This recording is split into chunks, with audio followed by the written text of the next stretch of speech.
ناظمہ آپ کیا کہیں گی؟ کیا وہ انہوں نے کہا اکاؤنٹیبلٹی بھی اس کا لازمی جزو ہے، جو ہم نے گزشتہ چند سالوں میں پاکستان میں جمہوری سفر دیکھا، کیا ہم صحیح راستے پہ ہیں یا بہت ساری ابھی خامیاں کمزوریاں ہیں جن کو ایڈریس کرنے کی ضرورت ہے؟ اس کا مطلب یہ سوال کا قطعاً یہ نہیں ہے کہ اس راستے کو چھوڑ کے تو ہمیں کسی وہ آمریت کی طرف جانا ہے، لیکن اس کو بہتر کیسے کرنا ہے؟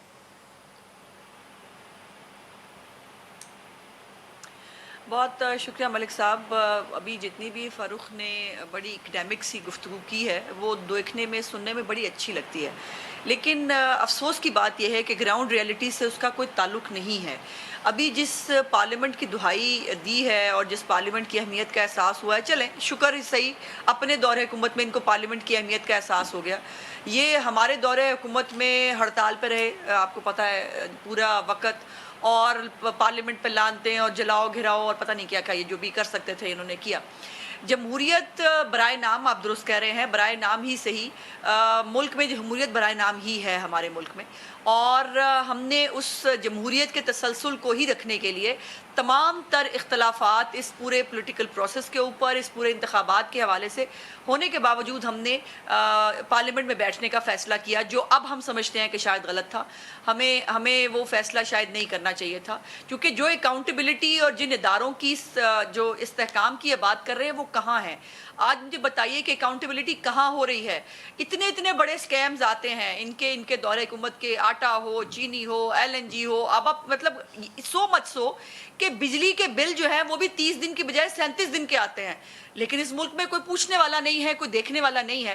لیکن اپنے جو آپ کے مخالفین ہیں ان کے لیے آپ مطلب آپ کا جو ہو سکتا ہے آپ سے وہ تک کرنے، قائد اعظم کے زمانے سے آپ شروع کرتے ہیں سیاسی مخالفین کا جو ہے وہ کرنے کے لیے، اور اپنے اس دور حکومت، اور پھر یہ ہے کہ جو پچھلے دور حکومت کے آج تک کیسز پینڈنگ ہیں اس کے اوپر کوئی دیکھنے کے لیے کرنے کے لیے اپنے لیے آپ سٹے لے لیتے ہیں، وہ فورن فنڈنگ ہو، وہ باقی چیزیں ہوں، لیکن اس کے اوپر نظمہ یہ اس میں دیکھنے کے پھر لیے ایک تیار خامی نہیں یہ ہے. بھی پھر تو یہ ہے نظر آتی ہے کہ کہ احتجاج پارلیمان کی کے جو اندر بات آپ کر لوگ رہے بھی ہیں، موجود ہیں، کون آپ سا لوگوں کو وہاں احتجاج انہوں بیٹھ نے؟ کے اس کے اوپر سوال بھی اٹھانا چاہیے تھا. چیئرمین نیب کے اوپر اسٹینڈنگ کمیٹی بیٹھتی، غور کرتی کہ نیب کے اندر کیا فلاز ہیں، کہ 90 دن، یہ تو کالا قانون ہے نا، کہ 90 دن کسی کو بھی پکڑا اندر بند کر دیا. تو آپ لوگوں کو بیٹھ کے اس پہ غور کرنا چاہیے تھا. قانون تو PTI نے یقیناً نہیں بنایا، لیکن آپ لوگ بیٹھ کے اس پہ غور تو کر سکتے تھے.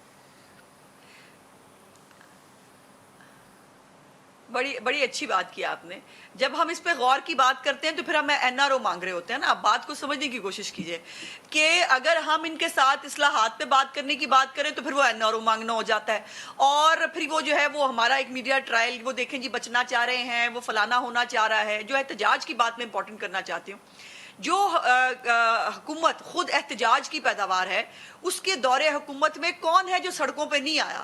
مزدور نہیں آئے، سرکاری ملازمین نہیں آئے، لیڈی ہیلتھ وزٹرز نہیں آئے، ڈاکٹرز نہیں آئے، اسٹوڈنٹس نہیں آئے، اور اب میڈیا بھی ان کے خلاف جو ہے وہ سڑکوں کے اوپر ہے. لیکن مطلب ان کو اپنے لیے 126 دن کا دھرنا ریڈ زون میں اچھا لگتا تھا، لیکن جو ریڈ زون کے قریب بھی پھٹکنے کی کوشش کرے اس کے اوپر آنسو گیس بھی ہوتا ہے، اس کے اوپر جو ہے یہ شیلنگ بھی کراتے ہیں اور سب کچھ کراتے ہیں. سو یہ ان کے ہاتھی کے دانت کھانے کے اور دکھانے کے اور ہیں.